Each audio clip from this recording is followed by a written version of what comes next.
countdown for blastoff. X minus 5, 4, 3, 2, X minus 1, fire.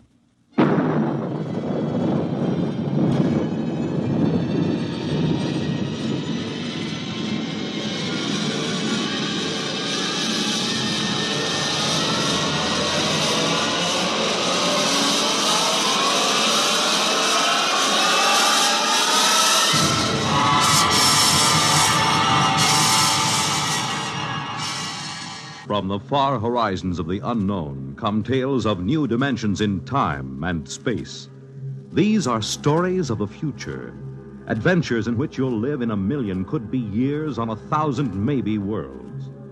The National Broadcasting Company, in cooperation with Galaxy Science Fiction Magazine, presents X minus 1.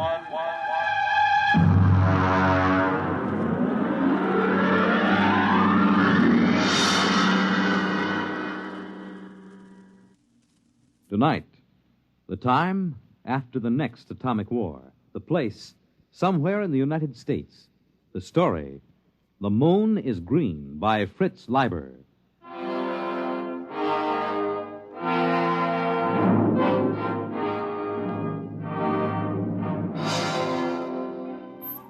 The moon was green. Green as emeralds, green as leaves, green as grass. I reached my arms toward it and let it bathe me. I closed my eyes and let it kiss me. Effie! Effie, where are you? Oh, dear Lord, he mustn't see it. It's so beautiful, and he always kills beauty. Effie! In the bedroom, Hank. I've got to close the shutters before he comes. Mustn't. Effie! What the devil are you doing? Close those shutters, you fool! Come away from there. You're trying to destroy yourself and me, too. You know those shutters are not safe to open for another 5 years. I only wanted to look at the moon. The moon? Here, count yourself for radiation. You know what the Central Committee would do to you for breaking the lead shield? Kill me. I wouldn't mind. Don't talk like that. Would it be so different from being shut up in a lead coffin the way we are now? Would it be worse than the eternal thud of the air conditioners and the radiation filters? Be still and count yourself. Good Lord. We're past the danger zone. Oh, wait a minute. Did you take off your watch? No. Well, give it to me. You fool. You little fool. What am I going to do with you? Can't you understand what kind of a world you're living in? Can't you?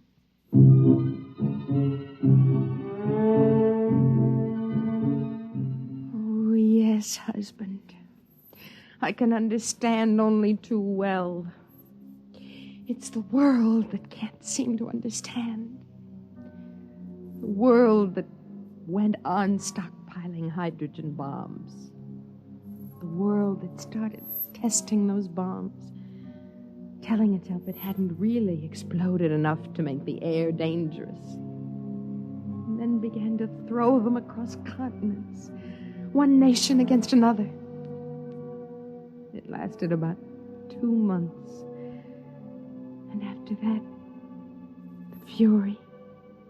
the fury of doomed men who thought only of taking with them as many of the enemy as possible. After the fury came the time of terror. Men and women with death sifting into their bones and through their nostrils, fighting for bare survival under a dust-hazed sky that played fantastic tricks with the light of the sun and the green light of the moon. The only chance for existence was to claim one of those underground radiation-shielded places. They went to the strong. And afterward, the waiting behind the lead shields. The endless, interminable waiting. You understand, I suppose, that we were allowed to reclaim this ground-level apartment only because the committee believed us to be responsible people? And because I've been making a darn good showing lately? Yes, Hank, I understand. It's a privilege to have some privacy, you know. I could send you back to the basement tenements. Would you like that? Oh, no. Oh, no. Anything rather than that fetid huddling and that shameless communal sprawl. Yet is this really so much better? Being on the surface is meaningless. It only tantalizes. And yet... Well? No, Hank. I don't want to go back underneath. Well, then try to behave yourself. Coming up through the tunnel just now, I decided I'd better talk to you. Frankly, Effie, the committee's beginning to be a little concerned about our lack of children. Oh. Charlie Baker asked me this morning if I'd like my name put on the list for a free woman. You needn't bother. What do you mean? I mean, we're going to have a baby. What? Effie, are you sure? Yes. Effie, that's wonderful. It's magnificent. Do you realize what this means to my rating with the committee? You know how important it is to the community to raise healthy members for the day when we can resume the surface war. Yes, I've heard the broadcast. We'll announce it at the meeting of the junior committee tonight. Tonight? Well, you hadn't forgotten about it, had you? It's the annual banquet. Now, you brighten yourself up and put on your best dress. I want the other juniors to see what a handsome wife the new member has got. What's the trouble now? Well, I'm terribly sorry, Hank, but you'll have to go alone. I'm really not well. There you go again. First the infantile, inexcusable business of opening the lead shutter, and now this. Don't you know what this could mean to my reputation, Effie? I'm sorry. You're coming, Effie. This is just neurotic pampering. Hank, I'll just be sick and you wouldn't be proud of me at all. Now, listen, Effie. Tonight's too important. It'll cause a lot of bad comment if a new member's wife isn't present. Now, you know how just a hint of sickness starts all kinds of rumors about radiation disease. Now, what do you say? No. Effie, you're going. There's nothing wrong with you if I have to...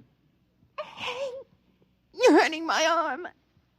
It isn't good for the baby. Oh, the baby? I'd almost forgotten. Oh, no, we have to be very careful. I suppose if I explain to them you aren't there because of the baby, it will make a difference. Yes, I'll just stay here alone till you come back. When will you be back? Well, those things usually go on pretty late. So if you're expecting company, you needn't worry. Hank? Yes, Effie? Do you remember when we were first married? Of course I remember. You liked to go skiing, remember? You said it was like feeding a hunger for beauty being up on a mountain covered with snow. What are you talking about? You forgot. I haven't forgotten. I have just as much desire to get outside as you do, but I know there's no chance for me. I've got to see that my children and their children survive to see the sun again. We've got to behave like adults, to make sacrifices. We've got to keep the strain pure. Hank, what do you suppose it's like for them? For whom? The freaks and the mutants, the outsiders. What do you know about them? I remember some of the pariahs. They were hairless, cringing creatures with radiation welts all over their bodies. They came begging to be taken in during the last months of the terror. The committee ordered them shot down, just like dogs. We don't like to talk about that. Hank, are they still out there? Effie, this is the sort of talk that's just morbid. Are they? Yes. There are still humans out there. At least they were humans. They know better than to come near the shelters now. Poor creatures. I can't stand here discussing this nonsense all night. I have to get going. And for the last time, are you sure you won't come down with me? No, I'll wait here. Don't you get lonely? No. I was talking to Jim Barnes today. He told me he wasn't going to be able to make it to the banquet either. Touch of the old flu, he said. That isn't like him, is it? Effie, are you listening? What? You remember Jim Barnes, don't you? He used to be sweet on you, said you had the soul of a poet. Well, yes, I remember him. Why? Never mind. Well, I guess I got a bit sharp with you. I'm sorry about that. I was excited about being made a junior and the baby and all. Selfish of me. I apologize. As you get to bed early, I'll probably go over to the men's dorm for a while after the meeting. You'll be completely alone for the next 4 hours. Do you mind? What? Oh, no. Good night, Effie. He looked at me strangely, and then his features returned to their usual, harder, more calculating expression. Was it possible that he had sensed my very dream? Had it been a dream? Oh, it must have been. It wasn't possible that it had really happened. It had just been an illusion, a silly projection out of my starved romantic imagination. I waited until Hank's footsteps vanished down in the tunnel. And then I waited until I heard it. No, it isn't possible. There's nothing out there. Nothing but deformed monsters. I mustn't open the shutters. I mustn't. Oh, dear Lord, I've got to know. I've got to know. I've got to. Well, now, so you haven't forgotten our meeting after all. You. And were you expecting someone else? It wasn't a dream. You really were out there last night. Oh, yes, and the night before. I was afraid I dreamed it. I still think it's a dream. Lean out into the moonlight a moment. Is this a dream? Or was it a flesh and blood kiss? And your name is Patrick. Aye? Patrick. Well, now, did you open the window to find God's own breath, the fresh evening air, or did you open it to invite me in? Oh, of course. Come in. Come in. Come, Joe Lewis. Here, now, let me head you. Being a cat with 12 toes on each foot and ears like boxing gloves is a bit cumbersome. I have to help him a bit, you see. Come on now, laddie. There, now. Is your husband about? No, he won't be home for a while. Well, still, I'd better close the shop. Oh, no.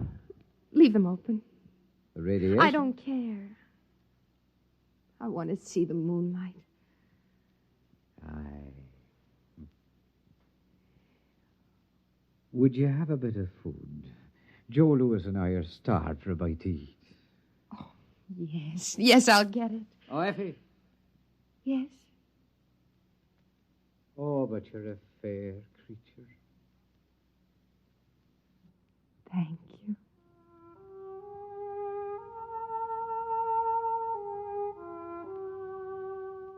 His face wasn't horrible at all. Only thin and sensitive and terribly sad. And there were no radiation welts or scars on his skin.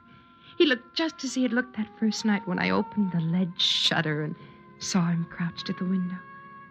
And now I knew it had been no dream.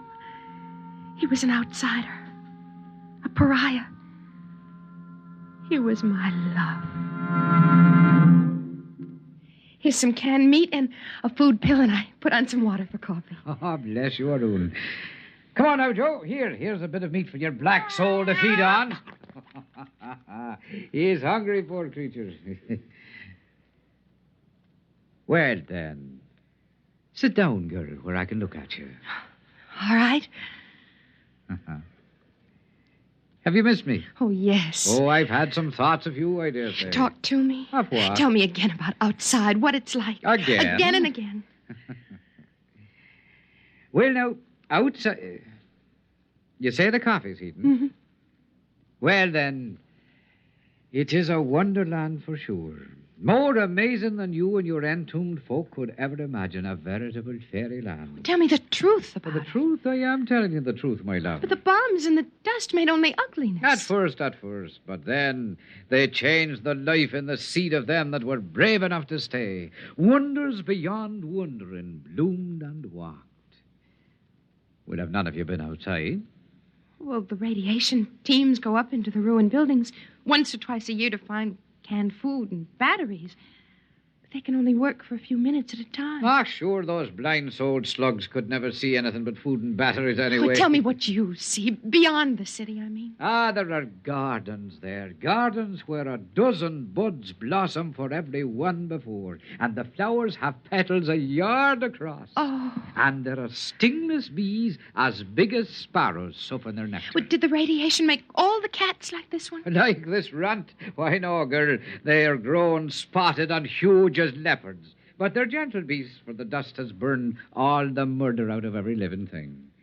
Well, Hank says the dust kills. Would you like to hear the poem I made? Yes. I'd say it.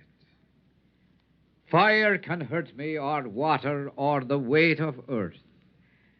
But by some curious coincidence, the dust is my friend. Oh, more.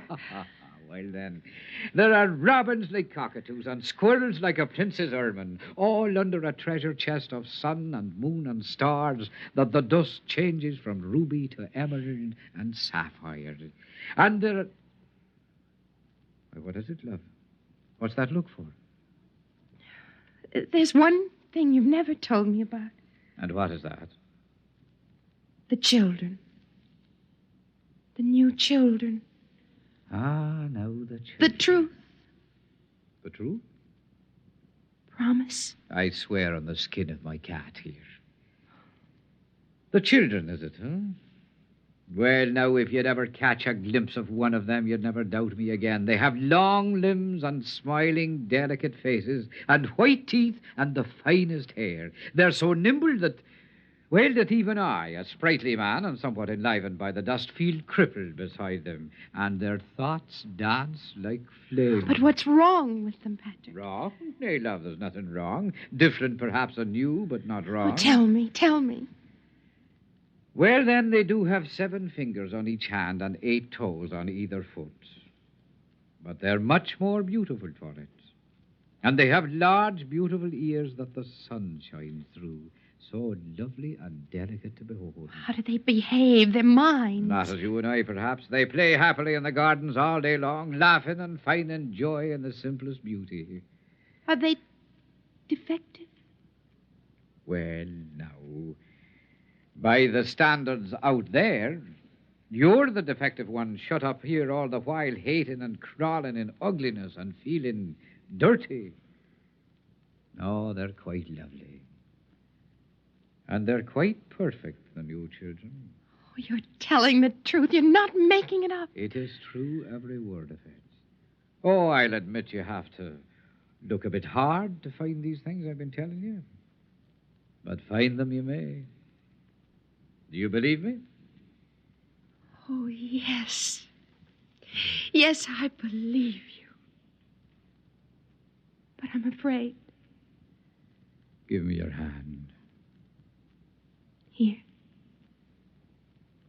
Now listen to me. You must not be afraid to do as your heart tells you. That's why I'm here. Oh, Patrick. Patrick. Don't either of you move. Oh, Hank, Stay there, I'll blast both of you. Hank, but... Carrying on like this, and not even with a man of the community, with an outcast, a pariah. No, man, I know what you're thinking, but you're wrong. I just happened to be coming by, hungry, a lonely tramp, And I knocked at the shutter, and your wife was a bit foolish and let her kind heart get the best of it. Do you think you can sell me that? Hank, please. So you're going to have a child, my dear. My child? Yes, your child.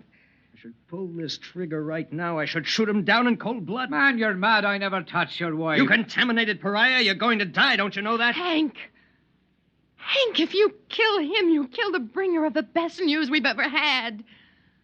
Oh, Hank, put aside your jealousy for just a minute and listen to me. Patrick has something wonderful to tell us, all of us. What do you mean? I mean that we need no longer fear the dust. Oh, Hank, remember how it was with me. All the exposure I had, and yet there are no burns. Hank, those who were brave enough to stay outside have adapted. They've become a beautiful people. Did he tell you that? Everything that grew or moved was purified. He filled you with lies so he could take you. No, it's true. The radioactivity is almost gone, burned out. Effie, I've been out there. It's horrid. No. You've been blinded. Blinded to beauty. Blinded to living. Good Lord, you believe it? It's true. It must be true. Look at Patrick. He's living proof. He's been outside for a year, and there isn't a mark on him, not a scar. It's because he's brave. And the dust can't hurt the brave. Oh, you think that's it, huh? All right, Effie, I'm going to prove something to you. You, Patrick, take this radiation counter. Take it. Very well. Press the button and count yourself. Go on. As you say. Read it. Read it! 1,700. Yeah, do you hear that, Effie? 1,700 radioactives, enough to kill 1,000. Then he's like raw radium. If you turn out the light, he'll glow green in the dark. A week's exposure to him will destroy you. What are you proving, Hank? That he's a freak. A freak! Get away from him. He's destroying you right now. May I shut this thing off now? Patrick, is it true? Yes, I'm afraid 'tis true. Oh, you do well to cringe, both of you. I'm living death. I'm death itself. As your husband so wisely said, I'm a freak. Just like the man who ate nails and walked on fire. Only my oddity is that for some unknown reason, the dust can't harm me. I'm the only one. Step right up, ladies and gentlemen. Not too close now. And examine the man who couldn't die. And now, if you don't mind, I'll go back to my dead world and leave you to yours. Wait. All of those beautiful things. It gets so lonely out there. And I was starved for beauty. And so were you. There's no garden out there. Garden. Listen to me, the both of you. What is out there is more terrible than either of you can imagine. You're worse than Hank, even. He only killed beauty once. But you brought it to life so you could kill it again. You're afraid. Afraid of the loneliness out there. Well, I'm not afraid. Effie, keep away from the window. No, I'm not afraid. Maybe there is no garden out there. And no beautiful, strange children to play happily. But there can be if we're brave enough. Effie! I'm going, Hank. I'm going, Hank. Effie, come back, Effie! It's no use trying to keep her, man. Effie, come back! I love you! Come back! It is no use, man. There's still time. She stood the dust better than most. There's still time. The dust won't hurt you. Find her. Bring her back. I'll reward you. I'll give you food. If you want her, you'll have to go yourself. She'll die. Maybe she won't. How can you say such a thing? Because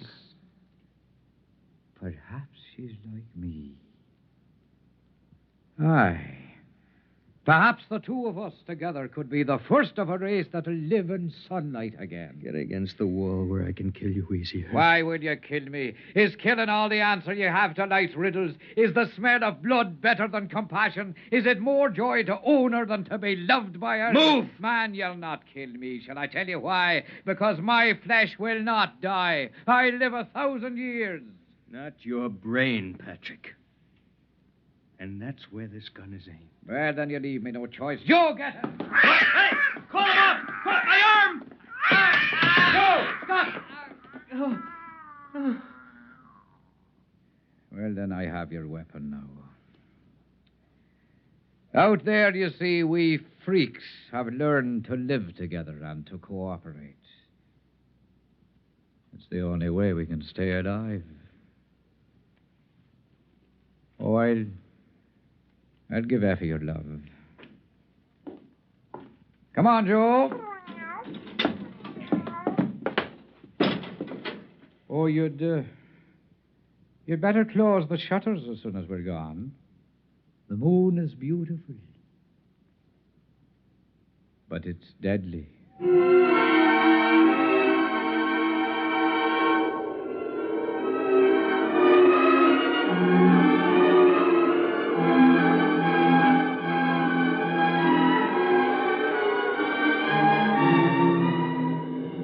I was waiting for him at the end of the ruined street.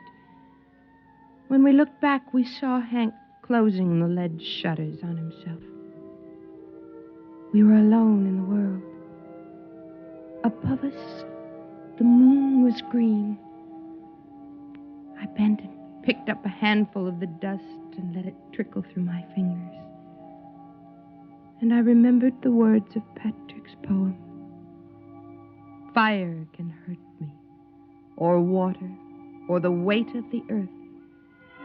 But by some strange coincidence, the dust is my friend.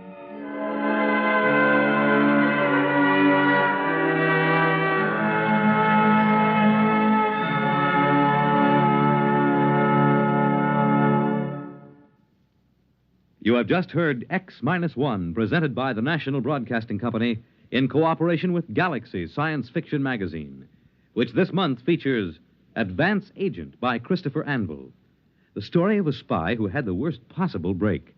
The disguise he had assumed was that of a famous man. Galaxy Magazine, on your newsstand today. Tonight, by transcription, X-1 has brought you The Moon is Green, a story from the pages of Galaxy written by Fritz Leiber and adapted for radio by George Lefferts. Featured in the cast were Joyce Gordon as Effie, Bill Lipton as Hank, Ian Martin as Patrick, and Frank Milano as the cat. This is Fred Collins. X-1 was directed by Fred Way and is an NBC Radio Network production.